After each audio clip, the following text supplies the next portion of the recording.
Notre Dame কলেজের শিক্ষার্থী ধ্রুবব্রত দাসের মৃত্যুর সঠিক তদন্তের দাবিতে মানববন্ধন করেছেন স্বজন ও সহপাঠীরা।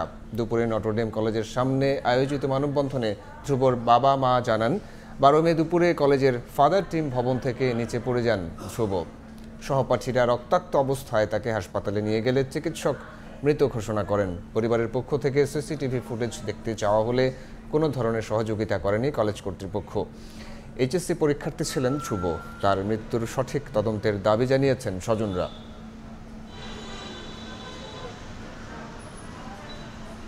তিনতলা থেকে পড়ে যে একটা 6 ফুট উচ্চতার একটা ছেলে কখনো মারা যায় না। যে দুটো ফুটেজ দিয়ে মানে আমার ছেলেকে দেখা যেত, সে দুটো সিসি ক্যামেরার নাকি কানেকশন নেই।